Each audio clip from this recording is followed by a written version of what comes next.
Ayan. So, good afternoon. Let me know on your end kung hindi ninyo na-view or hindi nare-record yung video, ha?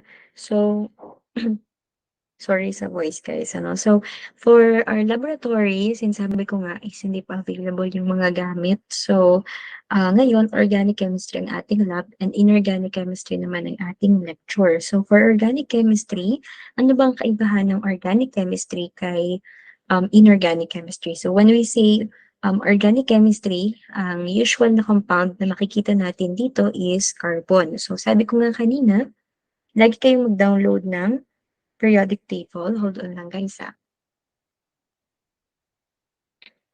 Ayan, so lagi kayong mag-download ng periodic table para lagi ninyong mache-check ano, kung ano-ano yung mga sinasabi ko ditong element. And I hope i-familiarize niyo na din, especially this application, ano, Calc-ES, which is a calculator na maganda siyang gamitin, and the periodic table natin, downloadin niyo as your reference.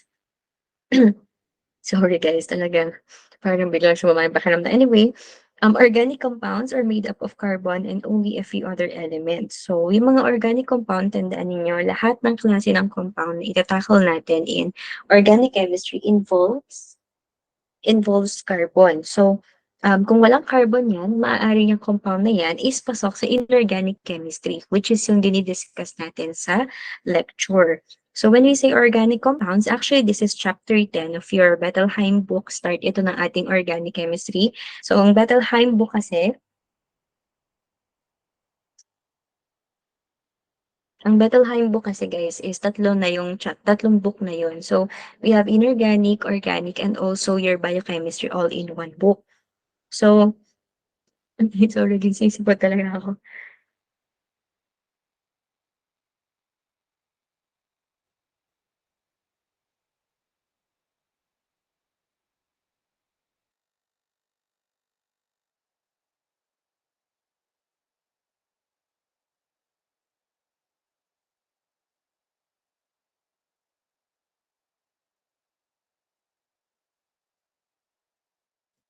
Ayan. So, yung chief among this na mga organic compounds natin involves hydrogen, oxygen, and also nitrogen. So, bukod doon, kumbaga, yung carbon natin nakikita in combination with hydrogen, oxygen, and nitrogen. So, also, um, present in some organic compounds is yung sulfur, phosphorus, and halogens natin. So, sa halogens natin, makikita nyo naman sa periodic table kung sino-sino din. Kasi I think hindi kompleto ang halogens na nakalagay dito. So, oh my God, mali. Okay, sorry. So, i-check ninyo, ano, kasi para alam ninyo kung nasang part ng periodic table ninyo hahanapin yung ating mga halogens. So, yung halogens natin, ano, ito yung group 17, or yung nasa number, simula siya sa fluorine, chlorine, bromine, iodine, astatine, and yung tennessine. So, lahat ng nandito, they are called halogenic compounds or halogenic elements. Okay? So, makikita nyo siya in small amount, pero ang nangingibabaw talaga in organic chemistry should be yung carbon natin. So usually carbon in combination of hydrogen, oxygen, and nitrogen. And maliliit na amount lang yung makikita ninyo na may sulfur, phosphorus, and also some halogens na nabanggit ko kanina. So organic chemistry is a discipline, ano? And historically, scientists at one time believed that a vital force present in living organism was necessary to produce an organic compound. So, tayo sa living organism, we are made up of carbon. So, kumbaga, ang inorganic chemistry is your prerequisite subject for your analytical chem, and this organic chemistry is also your prerequisite subject to your biochemistry. So, scientists at one time believed that a vital force present in living organism was necessary to produce an organic compound. So, nagkaroon ng experiment si Waller noong 1828 and was the first in the series of experiment that lead to the demise of the vital force theory. Okay? So, dito napatunayan na dati kasi ang belief nila sa organic chem or mga organic compound is something na occurring in nature. Kasi napansin nila yung mga humans, they are made up of organic elements. Kahit yung mga hayop or mga living organism, they are all made up of organic elements. So, yung mga food na kinakain natin, yung mga plants, they are made up of organic element, particularly carbon. So, Napatunayan 'no, historically yun nga noong 1828 si Waller gumawa siya ng experiment kung kaya niyang i-recreate ang mga organic compounds in a laboratory.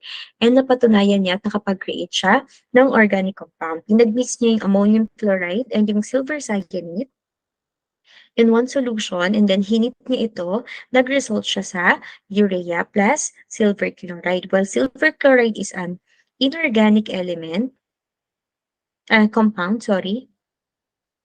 Urea naman is organic because it includes carbon, oxygen, nitrogen, and hydrogen. So, naiintindihan ba yun? Anything that involves carbon, yung tinatawag nating organic element. By the way, pasadahan na lang din natin. Sa isang equation, meron kasi tayong tinatawag na reactant at saka product. So, ito nga sa left side natin, ito, this one is your reactant.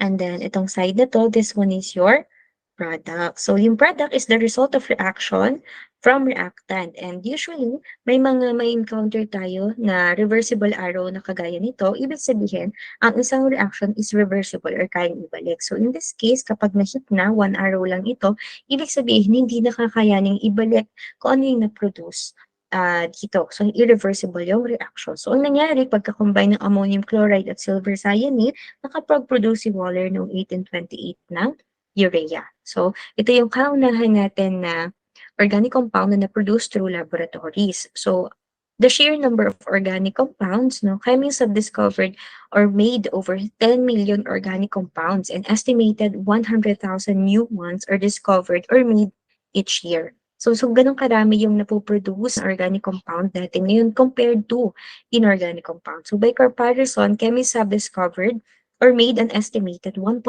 million inorganic compound. Thus, approximately meron tayong 85% ng lahat ng known compound natin is organic. So sabi ko nga, this organic chemistry, this is a link to your biochemistry.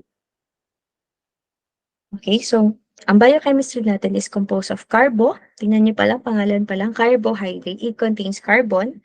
We have lipid, protein, enzyme, nucleic acid, hormones, vitamins, and almost all other chemicals in living systems are organic compounds. So ito yung comparison natin ng inorganic, which is i-discuss natin sa lecture, and organic, which is i-discuss natin sa laboratory. So if you're going to compare the two of them, ang bonding is almost entirely covalent. So we'll discuss that no in our inorganic first, kung ano yung covalent at ano yung ating ionic bond. When we say covalent, say for example,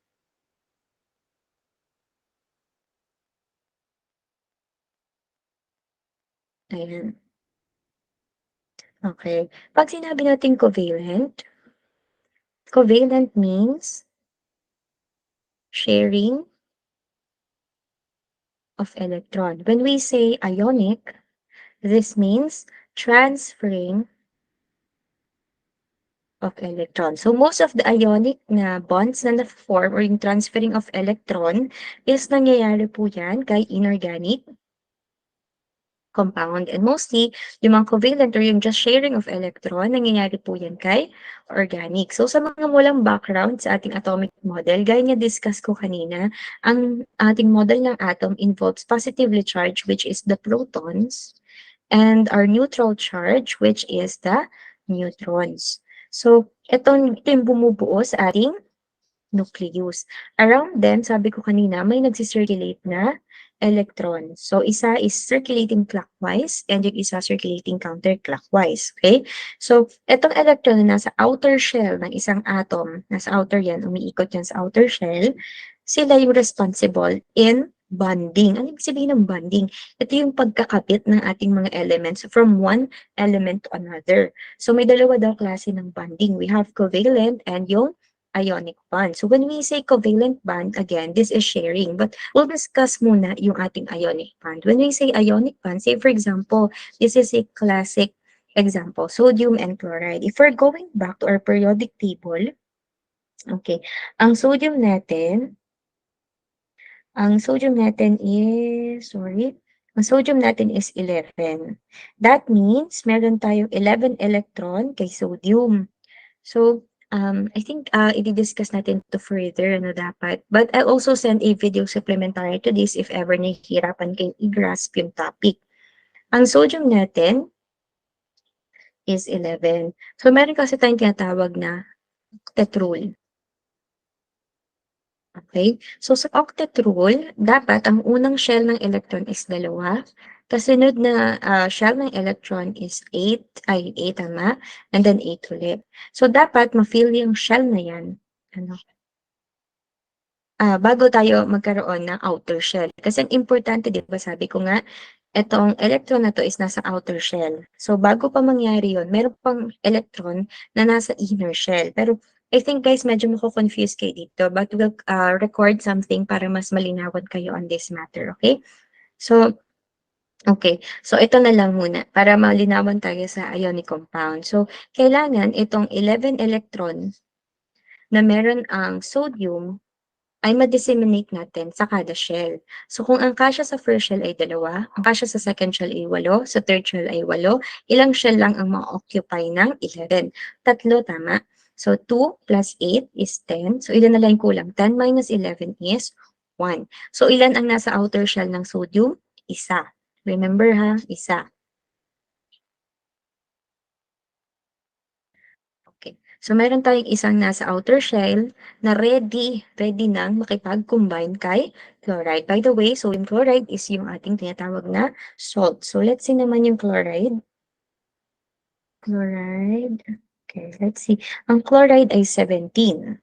Okay, 17. Ibig sabihin, meron ng chloride na 17 electron. So, i-close ko muna yan, ha? Ang chloride natin, kung pa-follow natin yung octet rule, on the first shell is 2. Tandaan, 17 electron ang meron siya. Plus 8 is, plus 8 is 10. So, ilan na lang kailangan dito? 7 na lang yung kailangan ilagay sa outer shell. So, ibig sabihin, ang chloride natin ay may pitong free electron na nagsisirculate sa kanyang paligid. So, 1, 2, 3, 4, 5, 6, 7. So, tamang-tama. Kung mapapansin ninyo, yung X at saka yung dot na nilagay ko, sodium and chloride fit together para makomplete nila yung isa't isa. Para magkaroon ng total or makomplete nila yung octet rule. So, diba sa sodium is 11? Tingnan nyo guys ha, 11. 2, tapos 8, tapos ilan na lang? Isa. Ilang pang kulang nito para maging 8? 7. And pwede niyang hiramin yun yung nasa chloride or magkaroon sila ng transferring of electrons. Sorry, hindi hinihiram. Kailangan ma-transfer yung nasa sodium. Ulitin ko, itong sodium na to, nag-iisa lang siya. So, mas mabilis siyang i-transfer. Kaya sa i-transfer mo yung 7 ni chloride kay sodium. Naintindihan ba? Sorry ha. Si chloride is 17. So, 2, 8, at saka 7. Tama, ang total nito is 17. Intindihan ba yung octet rule? Let me know kung may question dito, ha? So, tingnan nyo, guys. Itong si chloride is 7. Pag nag-combine si sodium at chloride, ang tawag dyan is ionic reaction or ionic bond. So, itong 7 na ito, no, mas madali siyang makatanggap ng +1 para makumpleto kaysa ipasa niya yung 7 dun sa 1. Tama? So, itong 1 na ito, mababawas ito kay sodium para makumpleto yung octet sa chloride. Kasi, yun na lang yung parang panira kay sodium para makumpleto na yung octet or yung 8 na rule natin. So, mangyayari, si chloride naman, tatanggap siya ng isa. So, guys, ganito ang nangyayari sa ionic bond. Okay? Sa ionic bond, kapag ikaw, tandaan nyo, ang ating pinapasa niya is electron, tama? Ang charge ng electron is negative. So kapag nagpapasa ka ng negative, nababawasan yung negativity mo. Ilan yung pinasa mo? Isa. So ibig sabihin, ang magiging charge ni sodium is plus 1. No, bakit plus 1? Kasi guys, no, ito yung kumbaga activated form ni sodium. Magiging electrolyte na siya. Naiintindihan ba yan, guys? So, ganun yung nangyayari yung ionic bond. Nagtatransfer tayo ng electron from one element to another. Yung chloride naman, dahil siya ay nakatanggap ng negative charge, ibig sabihin, magigain siya ng another one electron na negative. So, kaya ang charge niya is magiging chloride. So, instead of chlorine, siya ay tinatawag na chloride. So, huwag kayo masyadong mag-worry kasi itong naming ito, like chlorine, chloride na yan, dadaanan natin yan in the future. I'm just giving you a brief discussion tungkol dito sa covalent at saka ionic bonding. Okay? So, ang nangyayari kapag covalent and ionic, ang tawag natin dito sa sodium na nag-gain ng positive charge is cation. magiging cation na siya. Ito kasi guys, kapag sodium chloride, no, wala kayong nakitang any charge dyan, that is a stable compound or solid or siya ay non-reactive. Ibig sabihin, zero ang kanyang charge as a total. Ngayon, kapag nagkaroon ng reaction, say, inad din yan sa water, ang tendency ng sodium chloride is maghiwalay ang sodium at chloride molecule. Ang nangyayari dyan is nagiging activated yung sodium at chloride. So, ang tawag na sa sodium natin ngayon is cation. And yung ating chloride, ang tawag natin dyan is anion. Now, yung anion guys, para matandaan ko na negative ang anions, ang tiyatandaan ko is a negative.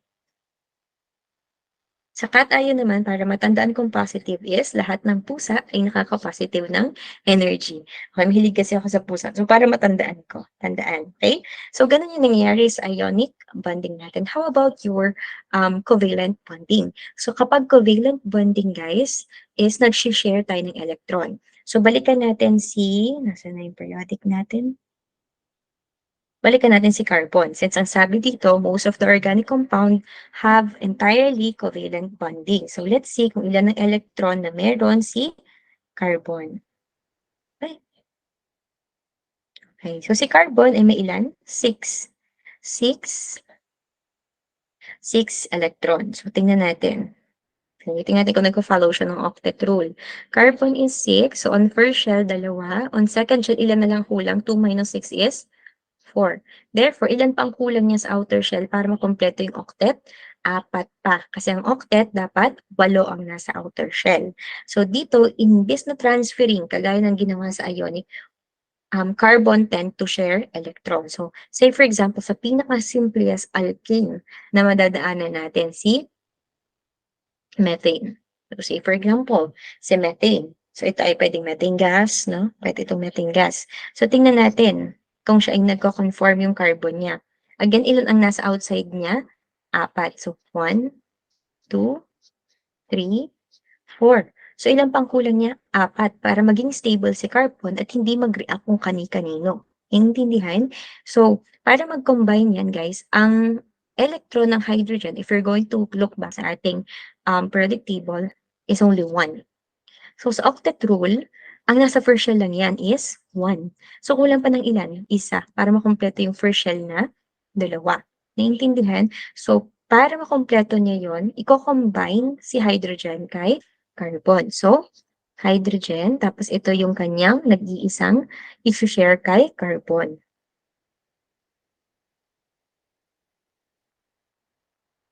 Tingnan natin kung ilan na ang electron ni hydrogen, magiging sa kanya na magiging sa kanya na itong 2. So, magiging 2 na 'to, 2, 2, at 2. Ilan naman yung kay ano, ilan naman yung kay carbon? So, 1, 2, 3, 4, 5, 6, 7, 8. So, magiging 8. Ang lesson dito guys is nagshi-share sila ng electron imbes na mag-transfer ng electron from one another kagaya ng ginagawa ng ionic compound. Okay? Naiintindihan niyo yung ionic at covalent? So again, covalent is all about sharing of electrons. So sa organic, more info tayo. Sa organic natin, many are gases, liquid or solids with low melting points, less than 360. Ibig sabihin, um, kailangan nila ng mababang temperature lang, matutunaw agad siya. Kapag inorganic compound, usually kasi nandyan yung mga metals, it requires high melting point or parang it requires high temperature para mag-melt kung ano man yung mga inorganic compound. Most of the organic compounds are insoluble in water. Pero ito ay something na hindi natin agad ma-discuss kasi it's about polarities. So, on other topic na natin to discuss, and many of the inorganic compounds naman are soluble in water, gaya ng mga electrolytes natin na nabanggit kanina.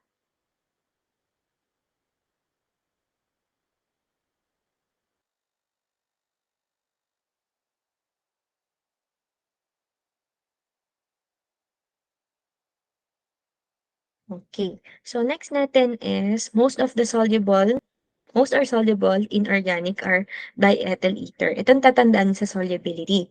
Sa solubility, may principle tayong tinatawag na likes, dissolves, like.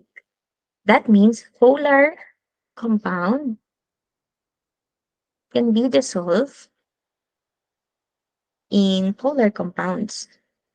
And vice versa. Non-polar compounds can be dissolved in non-polar. Parang sinabi ninyo yung water, 'di ba, is polar, oil or fats is non-polar. So, hindi sila madi-dissolve sa isa't isa. That means itong organic compound is ang solubility niya is parang sa oil. Okay? So, usually then yung mga gases natin, yung mga krudo, ganyan, they are non-polar compound. Kaya, madi-dissolve lang yan on a similar non-polar compound. Itong inorganic compound, usually mga electrolytes natin, kayang ma-dissolve sa water because they exhibit polar compounds din. Okay? So, aqueous solution do not conduct electricity kay organic. Kay inorganic, nagko-conduct ng electricity. Gaya nga na sinabi ko, parang yung mga electrolyte. Okay, halimbawa yung citric acid na meron yung lemon, 'di ba? Kaya niyang magpatakbo ng electricity or kaya niyang nakita na ba kayo nun, yung mga science investigator na may mga potato clock na nilalagay and then gumagana yung orasan kapag yung piso tinutusok siya dun sa potato na naka-submerge 'no, sa parang, solution na may electrolyte and then yung piso naka-connect yan sa parang orasan and then gumagana yung orasan, 'pag naka-submerge, kapag, naka-connect siya dun sa potato. So, ibig sabihin itong liquid na 'to na punong-puno ng electrolyte is a type of inorganic compound kaya siya ay nagko-conduct ng electricity. So, almost all burn and decompose kay organic compound gaya ng katawan ng tao, 'di ba, nagbu-burn and nagde-decompose. Kay inorganic compound usually kung ibe-burn mo sila magre-return back sila dun sa characteristic metal niya or dun sa pag binurn mo yung isa, usually nagkakaroon yan ng mga precipitates. So, next is yung organic compound. They have usually slow reaction at itong inorganic compound, they are fast or meron silang fast reaction.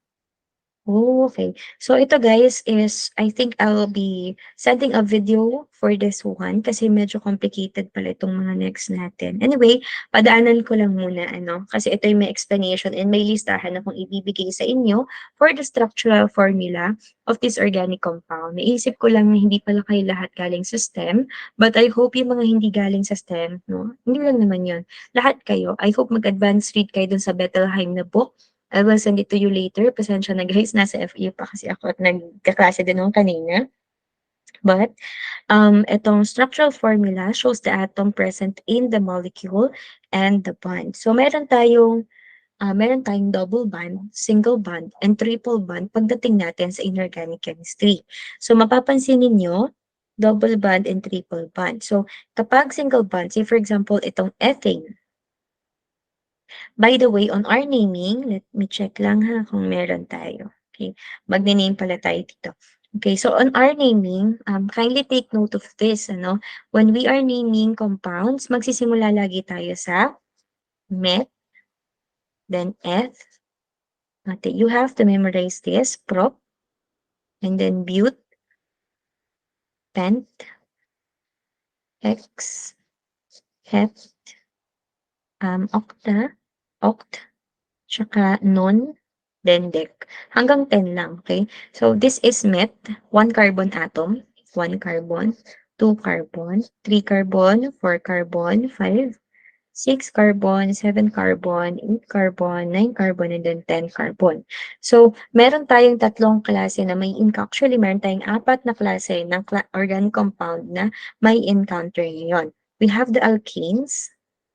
General characteristic ng alkanes, they are single bond. We have our alkenes. General characteristic, they are double bond. And we have the alkynes. General characteristic is they are triple bond. Ay, bubol. Ano ba yun? Triple bond. And lastly, we have arenes. This usually include yung parang piatos natin, or yung ating benrine. No, so ito ay different and later na lang siguro natin i-discuss. So, anong kahalagahan itong relation yan? So, kapag kayo ay one carbon, of course, bawal ang double bond dyan kasi nag-iisa lang yung carbon, kanino kakabit yung isang carbon, di ba? So, ang alangan naman sa hydrogen. So, kapag met, ito ay usually, this is the simplest alkane. Alkane lang to. So, kapag imimix ninyo yung name, this will be methane. So, that will be meth, kapag alkane, add A-N-E. Okay, so this is ang formula nito CH4. Ito yung sinabi ko kasi puro single bond lang siya kay hydrogen. Walang double bond kayong makikita. Intindihan? Next natin guys, we have eth. So ang eth, dalawa na yan, dalawang carbon na yan. Pwede yung alkene and alkyne. So say for example, pwede nating sabihin ethane, single bond yun. So paano yun? One, wala dapat double bond. Pero lahat yan, nagko-conform sa octet rule. Ang ibig sabihin ng single line na yan is they are sharing electrons. Okay? So single bond lahat. So what if ethene? Yung in dyan, ibig sabihin siya ay alkene and nag-exhibit siya ng ano, double bond. So, paano kapag ethene? So, ang nangyayari kapag ethene, guys, nabubura yung dalawang hydrogen ng dalawang carbon na nakakabit para mag-conform pa rin siya sa octet rule. So, magko-conform pa rin ba yan? Tingnan nyo ha. Ang isang line, ibig sabihin yan is nag-share siya ng dalawang electron, one from hydrogen, one from carbon. So, ibig sabihin this is 2, 4, 6, 8. Okay, so okay itong isang carbon. How about this one? 2, 4, 6, 8. Walo pa din. How about yung ating hydrogen? Dalawa pa rin ba yan? Yes. 2, 2, 2, tsaka 2. Nahahabol pa ba guys? Let me know ha.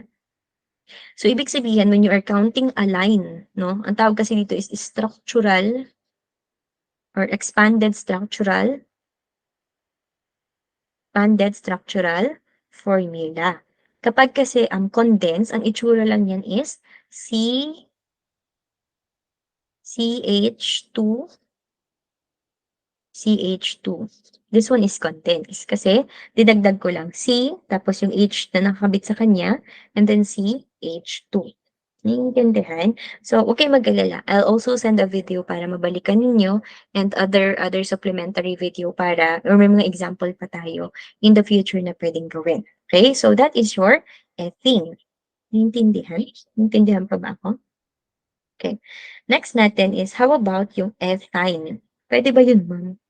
Ethyne. How about yan? See? Drawing ulit natin yung kanina. No, this one is from, ano to?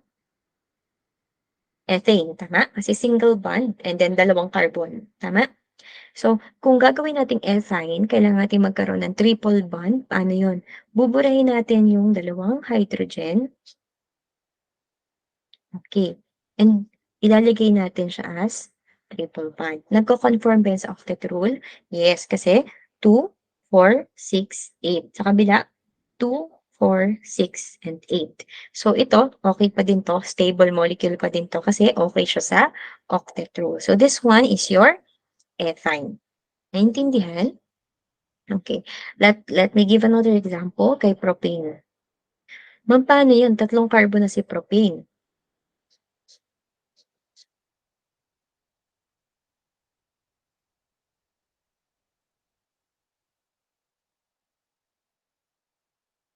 Okay. So, wala tayong problema kasi ito ay sa naming ng alkane, dadaanan naman natin. Pero i-discuss natin on how to do it at saka kung posible ba talaga na magkaroon ng ethene at ethyne for our propane. So, this one, we call it prop dahil single bond lahat. Then, tatlong carbon, so that is prop plus yung ano, pang single bond natin which is ene. So, this one is propane. So, kapag gagawa ka ng propene, kapag propene guys, pwedeng ang tanggalin ninyo is ito para dito madagdag. Or pwede rin na ang tanggalin ninyo is ito para dito madagdag. Naiintindihan? Either of the two. So, ang maganda dito guys, ganun din kay ethyne. Ang maganda dito is, itong molecule na to, kahit saan nyo palitan itong propane, parehas lang siya. Okay? Kasi magsisimula ang naming natin kung nasaan ang double bond. Okay? But yung naming niya medyo complicated na. So ito, aaralin natin itong naming ng ganitong komplikadong compound pagdating natin ng alkane, alkene, alkyne. So for now, introduction lang naman. So propane, propene, propane. Ganun din kay bute. Bute, kung apat na carbon na single bond, butane, butene, and then butane. Sorry, butane. Guys, ganun din dito. Kaya kailangan niyong i-memorize yung meth, et, prop, but, pent, hex, hep, oct, non, at saka dec. So, hanggang dun lang muna tayo. Huwag tayong mag-exist dun sa 20. Okay, saka na natin yung 20. So, gusto ko lang ipakita sa inyo na bawat isa dyan sa element na ganyan is meron tayong iba't ibang bond angle. Molecularly kasi guys, kapag drawing natin ito, kapag dinowing natin, say for example, itong, halimbawa yung methane. Ay, nag-iba yung kulay. Halimbawa yung methane. Nag-iba yung ballpen ko. Anong ballpen ko ba yun? Ito. Okay. Halimbawa, methane. Kanina kong in-explain. CH4. Ang itsura niyan, expanded, dito muna tayo. Sorry. Structural formula. Meron kasi tayo expanded. Condense muna. Sorry meron tayong condense. Ano itsura nun? CH4. Parang ayoko ng CH4. Mas maganda example yung mas mahaba, no? Let's see. Halimbawa ay tatlo na lang. Halimbawa, propane. So, ano itsura nun? Kay condense, ano yan? CH3, CH2, CH3. Propane yan, condense. If structural expanded, we'll expand each of them. So, una niyo isusulat lagi yung backbone niya na carbon. And then, lalagay natin yung hydrogen. Itong rule ha, ang carbon kayang mag-bond yan up to 4 times. Okay? Ang hydrogen kayang mag-bond isang beses lang. Okay? So, tingnan ninyo yung bonding lagi. Okay, so this one is an expanded form. We also have your line angle. Yung line angle, way of writing, madalang natin itong gagamitin. Usually, ito ay ginagamit sa benzene or sa mga arenes natin o yung mukhang piatos. So, dito sa line angle, line lang siya. So, for every point of a line, yun ay carbon atom. So, 1, 2, 3. Ito, carbon atom. You don't need to write yung parang dot, okay? Kasi line lang talaga yan. Ganito lang yan pag isusulat. Okay? So, mas simple siya. Halimbawa, pentane. So, ilan yun? Pentane, walang double bond, A in pent. This one is 5, tama? Tapos in, this one is single bond lang. Kapag isusulat niya sa line angle, 1, 2, 3, 4, 5. Ganyan lang siya. Paano ma'am kapag pentene? Ano yun? 5 carbon, pero may double bond. So, it's either kung saan sinabi, kung nasaan yung double bond. Say, for example, 2 pentene. Ibig sabihin, nasa second carbon yung double bond. So, dito kayo magsimula. 1, 2. Ma'am, pwede mo magsimula sa dulo? Pwede naman. 1, 2. Ganun din yun. Okay? Sabi ko nga, baliktaran yan. Kung saan, nakadepende yan kung saan ninyo papangalanan. Kung saan nyo pinangalanan, usually, nandun mas malapit yung double bond. So, kapag pentene, at sinabi na nasa 1 at 2 ang inyong or nasa 2 nagsisimula ang inyong double bond, ibig sabihin nandito siya. May ganyan lang kayong makikita. Okay? Paano naman kapag 2 pentyne? Kapag 2 pentyne, 1, 2, 3, 4, 5. So, ibig sabihin 1, 2, 3, triple bond. So, eto guys, madalang gamitan tong line angle. Usually nga,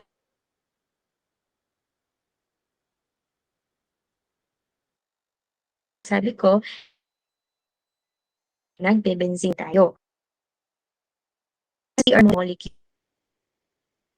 Sa CH4, ang 3D version niyan is, ito yung main carbon natin na nag-iisa kasi malaki siya. And then, nakakombine doon yung kanyang hydrogen atom. So, in 3D, ganyan yung itsura niya. Okay? So, ang sinasabi lang dito, kapag ane or alkanes, madalas ang kanilang bond angle ay 109.5. Kapag double bond or yung mga alkene natin, usually ang bond angle nila sa area dito kung saan may double bond is 120 degree. Yun yung angle sa pagitan ng ating mga nakadikit kay carbon. At kapag naman acetylene, guys, meron kasi tayong tinatawag na IUPAC way of writing and conventional way. Anong pinagkaiba niyan, ma'am? Yung IUPAC naming, ito yung systematic na naming. Ito yung ginagamit natin, kagaya nito. Ito, this one is a UPAC way of naming. Meron din tayong conventional na we have no ways to have a systematic way to remember. Kasi yun, yung mga conventional naming natin, ito yung nag-exist na naming na before pang maimbento yung ayupak. So at times, nagre-remain yung name na yun sa mga old books or maaaring sa mga reagents na nababasa ninyo. So like this one, acetylene. Wala naman akong nasabing acetylene dito. So acetylene is an old way of naming. This is conventional way of naming. So kung ililipat natin yung acetylene na yan in our IUPAC way of naming, mapapansin nyo na dalawang carbon. Sige nga, anong counterpart nito dito sa ating sinulat? Kindly comment naman, tingnan ko lang kung naiintindihan. Okay, dalawang carbon, so that will be, F, and then, may triple bond, so ano idadagdag ninyo sa dulo? Ayan, okay, may nakakaintindi. Thank you, Lord. Okay, thank you guys sa pag-participate. So the answer is ethyne. So old way of naming na tong acetylene. That is just a conventional way to name. And ang ayupak naming niyan is ethyne talaga. Okay, so ito, we have some other, gaya nga na sinabi ko, minsan makaka-encounter kayo na may mga halogens na nakadikit sa carbon, pero madalang yon. Like this one, di ba sinabi ko, kung binalikan natin sa periodic table, ang chloride involves in halogenic group. So ito siya, number 17, sa baba ng fluorine, siya ay si chloride. So kung makikita ninyo, ang bond angle niyan sa pagitan is still 109.5. Bakit 109.5? Kasi siya ay single bond lahat. Okay? Kung mapapansin niyo, ito may double bond, kaya siya ay 120. At ito naman, ayan, wala namang double bond dito kahit merong nitrogen or halogenic compound, ay sorry, hindi pala yung halogenic, kahit may nitrogen na walang double bond, so 109.5 pa din. Tandaan nyo lang, 109.5, hindi yun radio station, 109.5 usually are for single bonded organic compound. Actually guys, madami to. And I'll send you a copy of it, of all the ang tawag dito, degrees of every elements na meron tayo sa organic. And we have 120 degrees Celsius. This one is for double bond. And lastly, we have ano isa? 180 degrees. So usually, 'di ba sa isang buong circle, tandaan niyo lang para hindi kayo malito, ito ay sa isang buong circle, ito ay 360, tama? So, kung flat lang siya, that is, yung kalahati is 180, tama? Kasi divided by 2, 180. Tama ba? If you're going to divide sa tatlo, divided by 3, that will be 120. Okay, so ganun lang siya. Yung 120, kung mapapansin ninyo, usually kay double bond yun.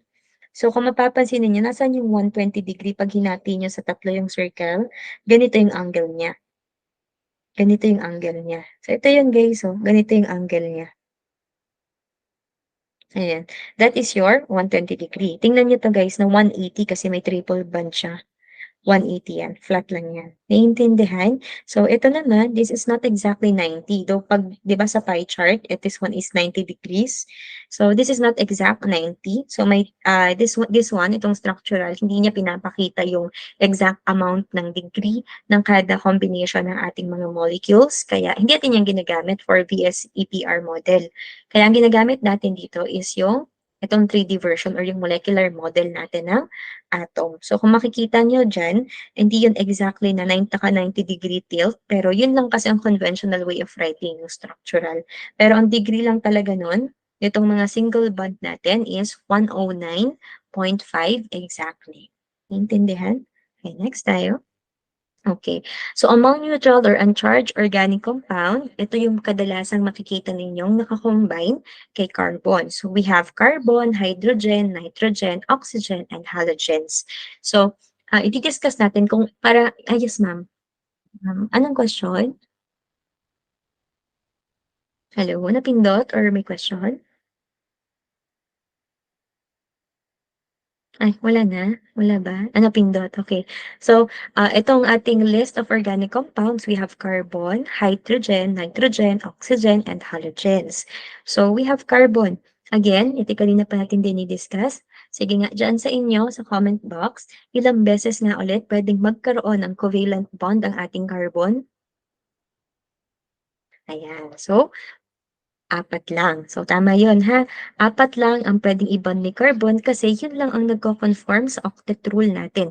Yun lang ang available electrons sa outer shell ng carbon. Okay? So, this can bond 4 times. Kung kaya niya mag-bond 4 times, ilan ang kanyang unshared pair of electrons? So, frequently, no, sa ating other compounds, bukod kay carbon, may mai-encounter tayong unshared pair of electron. Ibig sabihin, yun yung electron na nakalutang lang. Tingnan natin ha, i-drawing natin. Ang electron ni carbon ay 6. Okay? So, ibig sabihin, meron din siyang 6 proton. Number of electron is equivalent to number of proton.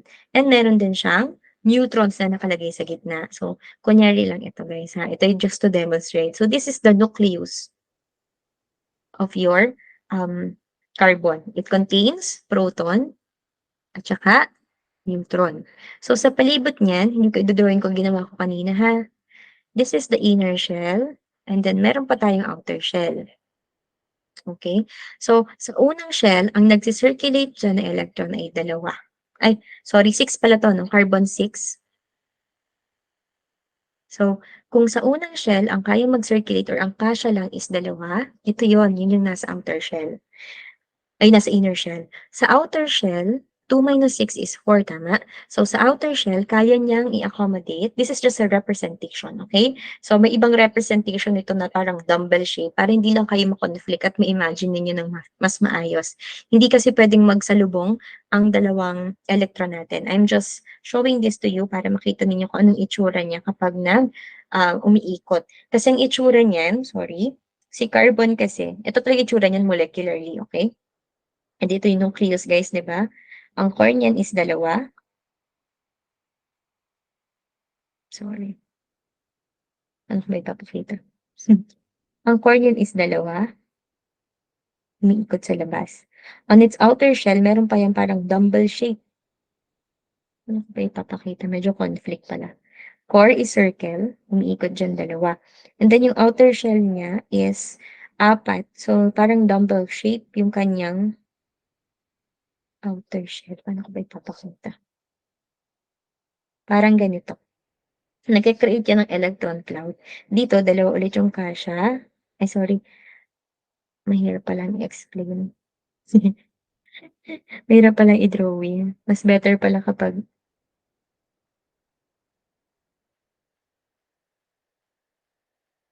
ang hirap i-drawing guys. I-discuss na lang natin afterwards. Basta ito muna tayo. Kasi molecular level, wait lang ha. Kasi meron tayong dumbbell shape at saka clover shape. So dito muna tayo para lang ma-imagine ninyo. So yung outer shell niya is ang kasya daw dito is ilan? 8. Tama? On our first shell, 2. On our second shell, 8. On our third shell, 8. So 2 minus 6 is may 4. So, ibig sabihin, kulang pa ng 4 yung kanyang outer shell. Tama? So, lahat yon kayang kumombine other carbon or other hydrogen or other compound. So, kaya niyang mag-combine doon para makumpleto niya yung octet. So, wala siyang tinitirang isang nakalutang or isang hindi nakakombine. Let me tell you why. Kapag ang carbon merong isang electron na hindi na-combine sa ibang atom, nagkakaroon tayo ng reactive species na carbon. So, anong ginagawa nito? This becomes free radical. Sabi ko nga sa inyo, this can cause cancer, this can cause aging, and ayaw natin ng may isang nakalutang dyan kay carbon. But on some substances, such as yung oxygen, kapag isa, siya yung free radical. Pero on some atom, like yung oxygen, dalawa, okay lang siya. Hindi siya considered as free radical.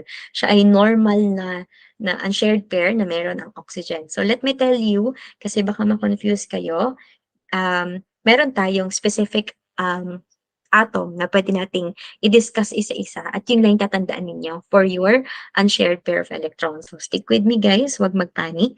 Kay carbon, ilang beses pwedeng mag-bond? 4. Meron ba siyang unshared pair? No. Unshared. Shortcutin ko ha, unshared pair of electron. Okay? So, for hydrogen, ilan lang ang atom niyan? Isa? Okay, isa lang yan, 'di ba? May unshared pair ba yan? Wala. So, ilang beses pwede mag-bond? Dahil isang atom lang, isang electron lang ang meron siya, isa lang. So, again, si hydrogen is no unshared pair of electrons. So, this one, guys, wala tayong way to to to halimbawa, to explain or para magkaroon ng reasoning para mas mabilis tandaan. For this one, you just have to memorize this. Okay? So, huwag kayong mag-panic kung medyo overwhelming siya. This part, you have to memorize. Okay? For nitrogen, ito na guys, it forms three covalent bonds. So, kaya niya mag-combine. Tingnan natin kung ilan ang electron ni nitrogen. Let's see ha. Nitrogen is 7. Ito o, number 7. 7. So, meron siyang 7 electron. Tama? Okay, let me explain. 7. So, kung ilalagay natin siya 2, tapos 5. Tama? 2 minus 7 is 5. So, kulang pa to ng ilan? 3 para maging octet. Tama? So, ang problema dito is yung itong part na ito, itong tatlong electron na ito, gusto nila na may kadikit sila or may ka-combine.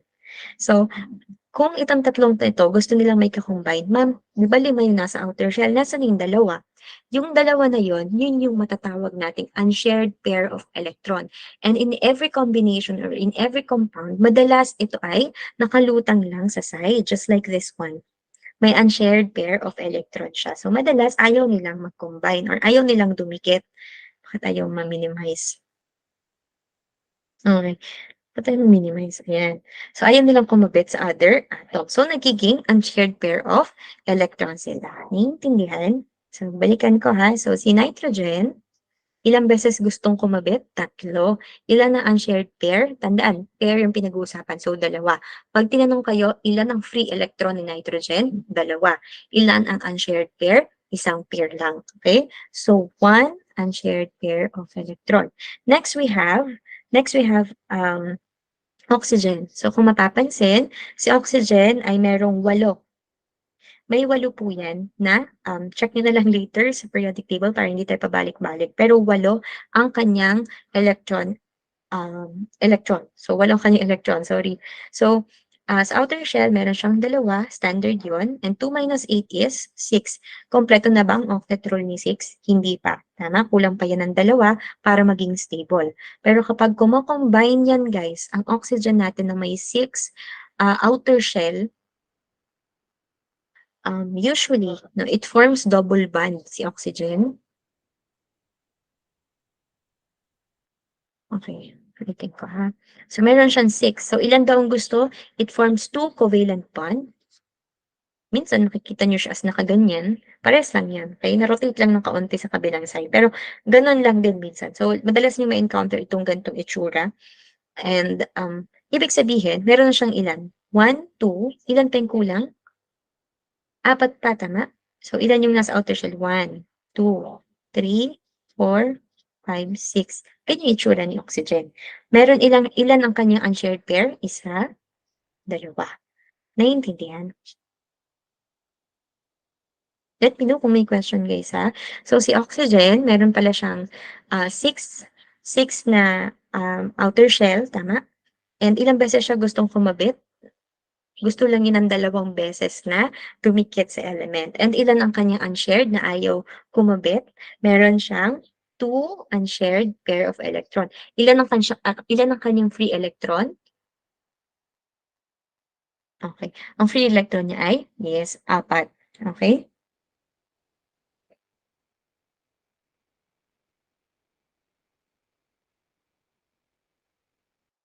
Okay.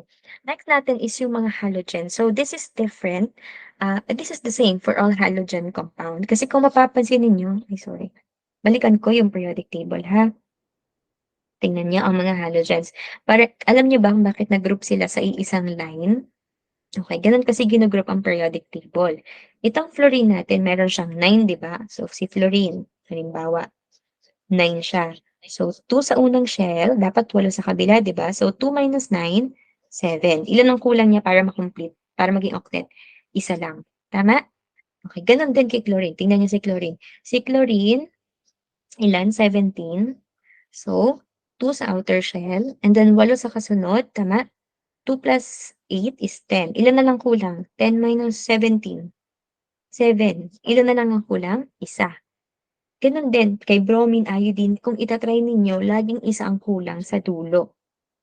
Okay? So remember, isa lang ang kulang sa dulo ng kada isa. So let's start with your fluorine as a representative ng lahat ng halogen. So si fluorine is 7, 2 minus 7 is mali ako. Ilan si fluorine?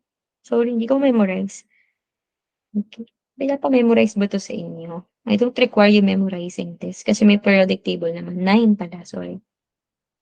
Pero matatandaan niyo kasi kapag paulit-ulit yung ginagawa. So, fluorine is 9, so 7 yung nasa labas.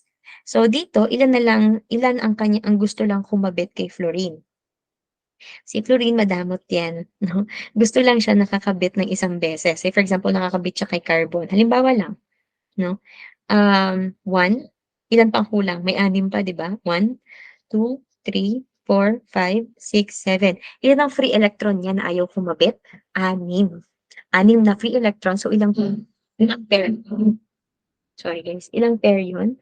3 pair. And gusto niya lang kumabit na isang beses. Okay, so sulat natin, all halogens, meron siyang 1. Ilan ang kanyang unpaired electron?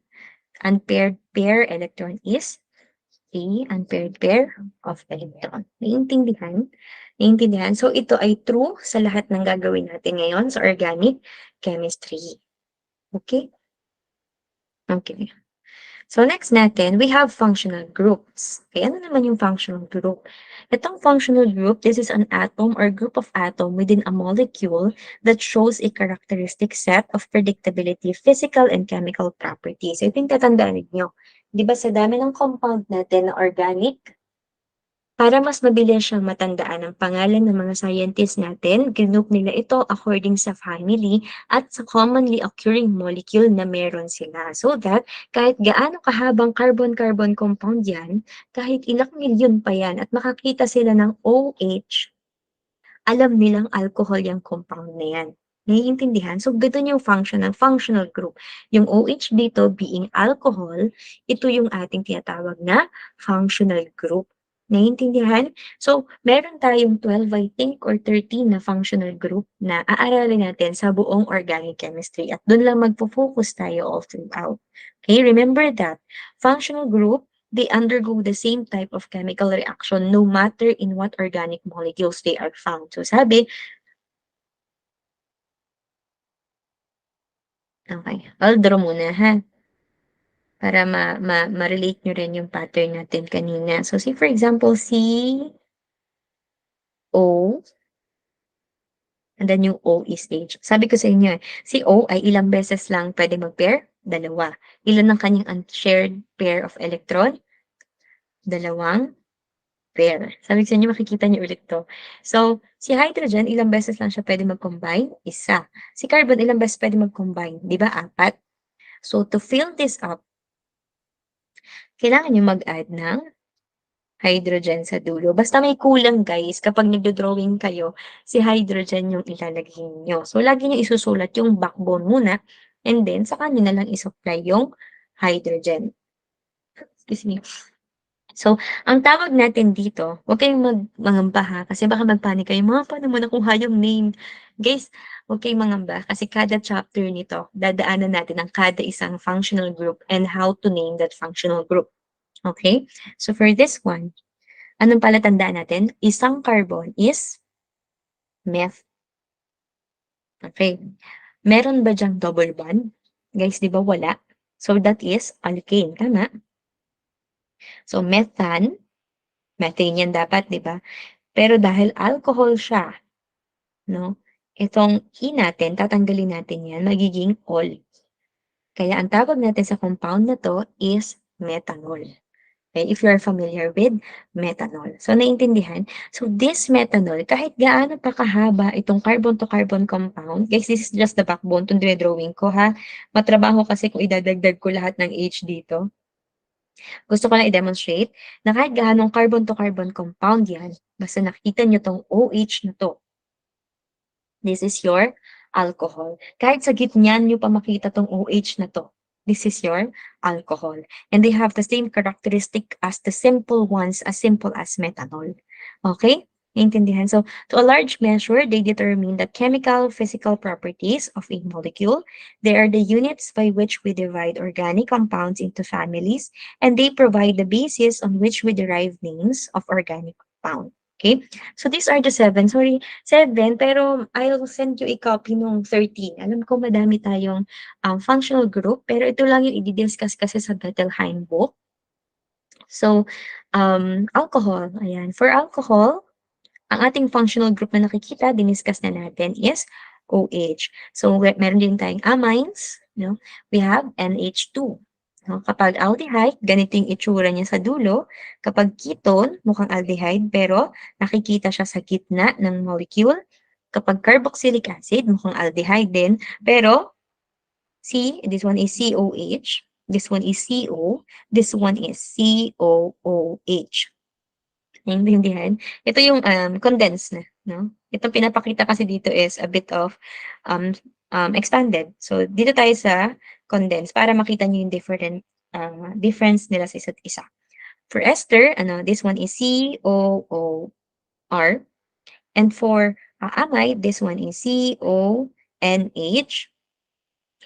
So, kung kinakabahan kayo ngayon kasi medyo halimbawa nai-intimidate kayo, "Ma'am, kasi yun kasi ang problema kahit ako nung unang nag-aaral I tend to be intimidated kasi sobrang daming letters na hindi ko naintindihan and new yung ideas, ngayon ko lang nadaanan," ganyan. Pero huwag kayong mag-alala, kada isa sa family na yan, dadaanan natin yan per chapter isa-isa. So, ipapaintindi ko sa inyo and if you have question ano, and also magawa tayo ng mga activities and supplementary activities for this para mas ma-expand yung knowledge din niyo tsaka ma-practice ninyo. Okay, so wag kayong ma-intimidate kung halimbawa sobrang hindi niyo alam, parang na-overwhelm na kayo. So, isa-isahin lang natin, okay? Wag naman tayong magmadali. Okay, so for alcohols, ano, ito yung itsura ng ating alcohol. Okay, so it contains an OH. Ang tawag natin dito is hindi lang alcohol, no? Ang tawag natin dito sa single group na ito is hydroxyl. Okay, by the way, yung R, makakita kasi kayo ng R, ma'am, anong element yan? Wala naman tayong R. Yung R, guys, this is a shorthand writing ng ating carbon groups. Para hindi tayo magbigay ng random example na kagaya nito, minsan pwede niyo siyang banggitin na may nakadikit sa kanyang carbon group or R group. So parang shorthand siya sa kahit ilang bilang ng carbon. Pwede niyong banggitin siya as R, meaning this is carbon, carbon-carbon group na naka-attach. Okay?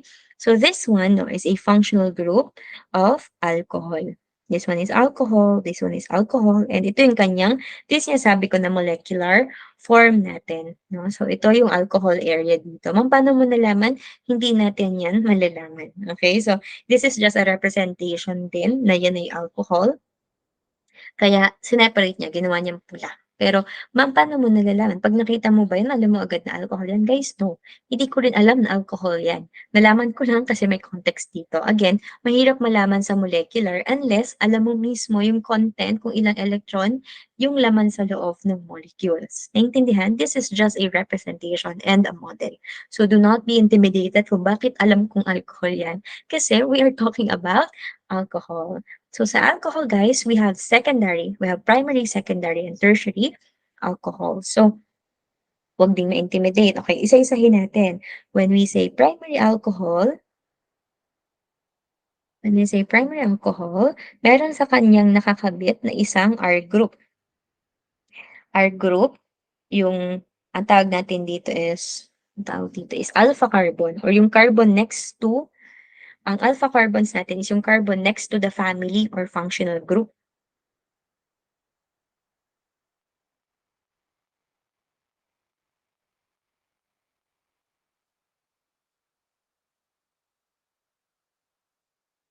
Yung kasunod na carbon dun siyempre yun yung beta carbon. But in this case ano, kapag primary alcohol yung naka-connect dun sa inyong alpha carbon is isang, carbon group. So puwedeng magtuloy-tuloy yan onwards, pero ang nakakabit directly is isa lang. So that is your primary. alcohol. How about secondary? Dalawang R group ang nakadikit dun sa alpha carbon. Kapag tertiary, tatlong carbon ang nakadikit. So, napapansin ninyo, pwedeng mapalitan kasi ang hydrogen, depende kung anong klaseng compound. So, ang lagi na-replace is hydrogen kasi siya ay mabilis lang ma-replace. Okay? Okay. Ang tawag sa hydrogen na nakakonect sa carbon is also your alpha hydrogen. Okay? Next. So, dito tayo. Problem. You can try this out on your end, ano? Though hindi ko naman hingin yung result. I just want you to try to draw it with me. So, draw a Lewis structure and condense. Ito yung condense at saka yung structural, expanded. Formulas for the two alcohols with a molecular formula daw ng C3H8. So, dito, kaya daw natin magsulat ng dalawang alcohol from this molecular formula. So, this one is your molecular formula. Ang condense is condensed structural formulas. Yung kanina pa lang ginawa natin. I think may confusion sa end ko. Yung condensed molecular formula, guys, ito. Yan, yung ganyan. This one is your actually this one is structural formula, but we can talk or pwede nating sabihin na condensed formula. Ito kung mapapansin niyo, this one is molecular formula, hindi magkakasama siya as CH3, CH2. So kapag molecular formula, binibilang niya kung ilang number ng carbon, ilang number ng hydrogen, then pinagsasama na niya. That is your molecular formula. Yung 3D molecular, yun yung may drawing. Yung dinowing ko kagaya kanina. Naintindihan ba? So, for this one, try it out yourself. Pero ano yung pwede natin gawin? Una, pag magdodrawing tayo, ano yung gagawin? Gagawa muna ng backbone. So, ang backbone natin dyan, syempre, is yung carbon compound. Okay? So, for this, kasunod natin isusulat is yung oxygen. Pwede dito sa kabila, pwede dito sa gitna, excuse me, pwede yon, no? Pero tingnan natin kung ilan yung bilang ng hydrogen kasi dun depende. So, syempre, OH daw kasi alcohol. So, yung isang hydrogen, syempre, nakadikit na dito. Okay? So, i-disseminate natin, ilan pa? Ilan ba to? 8? So, may 7 pa. So, tingnan natin. 1, 2, 3, 4, 5, 6,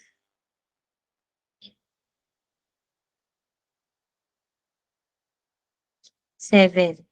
Guys, anong mali?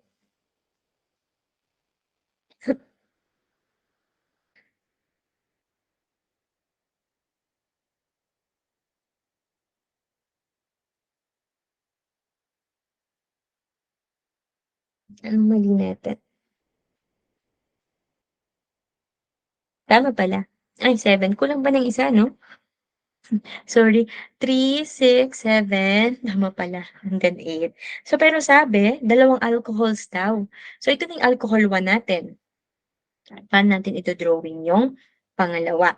So, pwede nating ilipat itong alcohol na ito on some other carbon dito, except dito sa naunang carbon. Guys, bakit? Kapag nilipat nyo itong OH na to, dito sa unang carbon na ito, palit ako ng color ha. Kapag nilipat nyo dito, parang ganito ang mangyayari.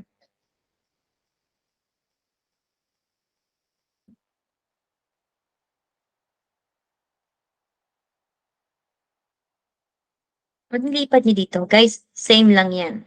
Okay? Kasi tandaan niyo, pwede itong i-flip, kamukha din yan nito. Okay? Parehas lang yun.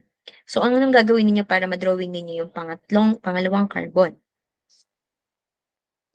Pwede niyong i-try ito. Sa gitna natin ilagay. Okay? Okay, 1. Paano ko nalalaman kung saan ilalagay? Bilangin niyo lang dapat laging 4 na bond ang carbon. So, 1, 2, 3, 4. Ito ay 1, 2, 3, 4. Ito ay 1, 2, 3, 4. Okay? Then, sa kanan niyo i-supply yung hydrogens niyo. Tama ba to? 1, 2, 3, 4, 5, 6, 7, and 8. Okay? So, this is dalawang klase to ng alcohol na nilagay. Ma'am, pwede bang itong hydrogen na to ang palitan namin instead yung hydrogen na nandyan sa baba? Yes.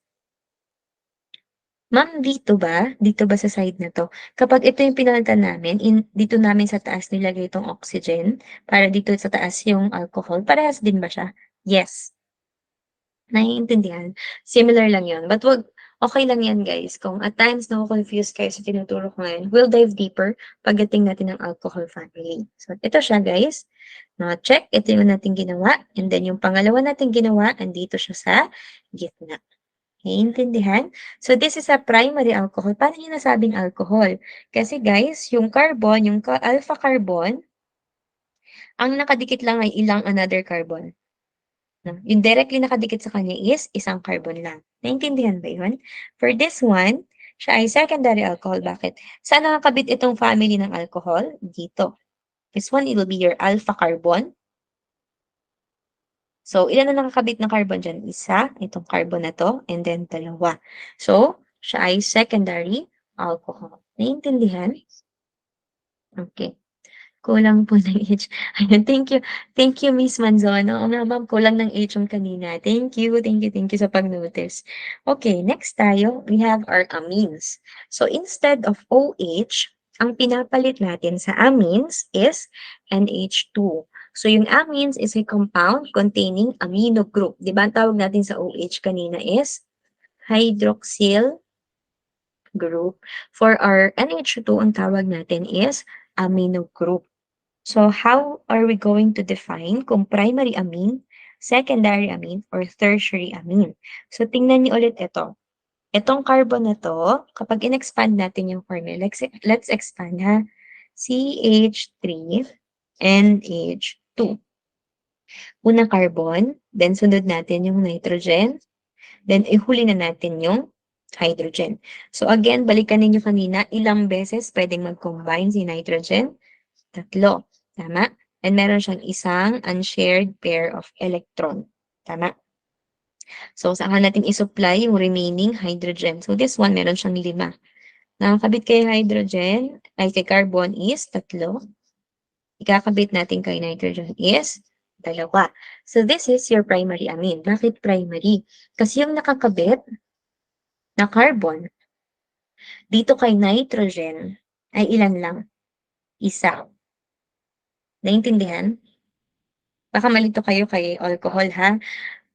Kay alcohol, magfo-focus tayo kung ilan ang nakakabit na carbon group kay alpha carbon na directly nakadikit kay alcohol group. Dito, ang tinitingnan natin is kung ilang carbon ang nakadikit kay nitrogen. Since ito ay isa lang, this is your primary amines. So, ma'am, paano naman yung secondary amines? Ito guys ha, wait lang.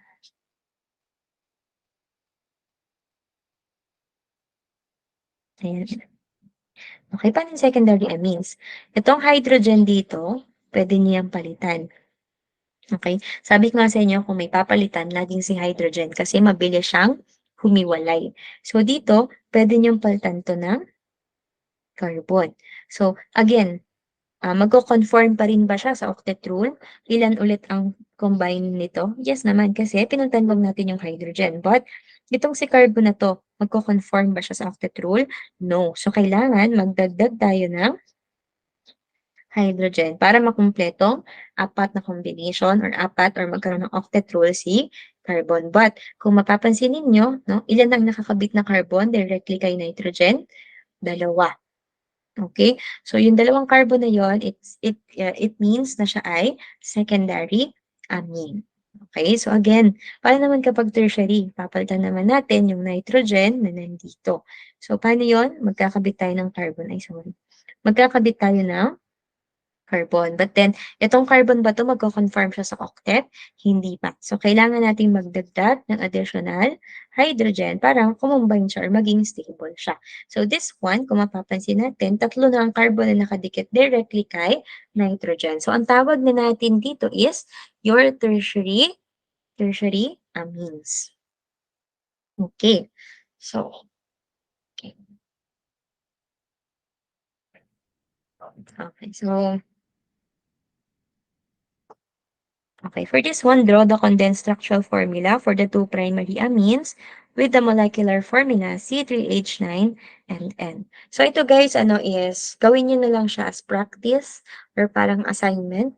And then we'll discuss this next meeting or probably you can pass your worksheet, no? Gagawin natin itong worksheet um, sa sa Canvas. But I think meron itong kadugsong. So, pwede niyo siyang gawing review. So, hindi ko na siya masyadong i-discuss or hindi ko na siya masyadong iisa-isahin. No? Just create this as your practice worksheet. Okay? Ganun din kay aldehyde and ketone. Now, tandaan ninyo na may iisa lang na family, si aldehyde and ketone. So, paano sila ma-differentiate sa isa't isa? They can be differentiated sa pwesto kung saan nakalagay si carbonyl group. So kung mapapansin ninyo, kapag aldehyde, laging nasa terminal end or nasa dulong end ang ating COH. Okay? Kapag ketones, no, nakikita natin siya laging sa gitna. So ma'am, ibig sabihin, kapag dalawa lang, hindi puwedeng magkaroon ng ketone 'yan. Hindi, kasi wala siyang gitnang carbon, naiintindihan? So, ang pinakasimplest ketone natin is 3 carbon, kasi dun lang siya puwedeng malagay sa gitna ang ating CO group. Okay, naintindihan? So, ilan ang unshared pair nito? 1, 2, 3, 4. So, this is just an overview naman guys, okay? We'll dive deeper into this. Basta kapag sinabing ketone, nasa gitna siya. So, ang simplest niya is tatlong carbon. Kapag aldehyde, pwedeng isang carbon lang. Ay, puwedeng CO, ayan, H. This one is your formaldehyde or yung formalin, 'no?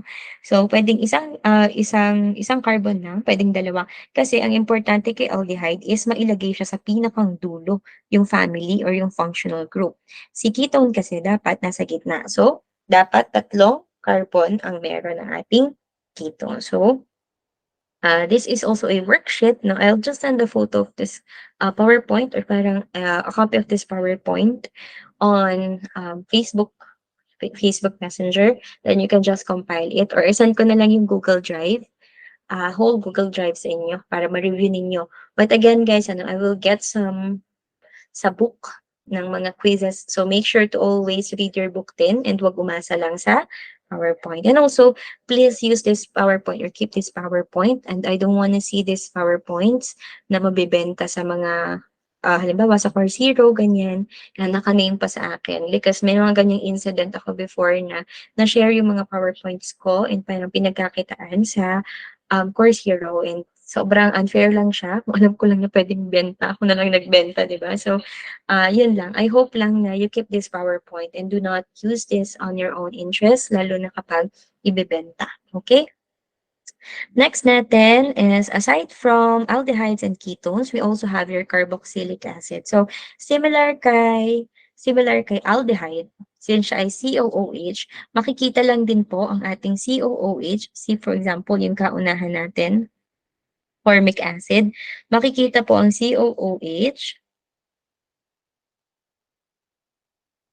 sa terminal end. So this one is your formic acid. So may other way of naming din po ang ating mga carboxylic acid, but too complicated to discuss for now. We'll dive deeper kapag carboxylic acid na. Medyo malayo-layo yung topic ito kasi bandang dulo na ito. Okay? And we also have your carboxylic ester. So kung mapapansin niyo, di ba, C O, O, tapos H. Anong sabi ko? Si H is mabilis laging palitan. So, si H dito kay carboxylic ester actually ay parang derivative from carboxylic acid. Kasi instead na H, napapalitan siya ng another R group. So, pwedeng mahabang R group yan. Pwedeng mahaba yan. Kaya R yung sinabi ko, hindi just CH3 lang. Okay? So, instead na H, pwedeng mapalitan ng R group. So, that is your carboxylic ester. Okay? For carboxylic amide, instead of H, this is also, from its name naman, nakikita, a derivative of your carboxylic acid. So, instead of H, no, napapalitan siya ng NH. Ayan, ito yun. Sorry, instead of OH pala, sorry, instead of OH, napapalitan siya ng N, tapos H, combine ko na lang ha, NH, and H2. Okay, so may mga complicated part pa like this one, may secondary amide, tertiary amide, ganun din. Kasi itong H dito sa dulo ng N can also be replaced by another R group. So medyo komplikado na, no? So I think masyado na kayo ma-overwhelm kung i-discuss ko isa-isa ito. Let's focus on this na lang pag ito na yung pinag-uusapan natin. Okay? So that's it for our introduction to organic chemistry. Do we still have any question before I end this meeting? Hello? Nandiyan pa ba kayo? Do you still have any question? I'll stop the recording, ha? Recording.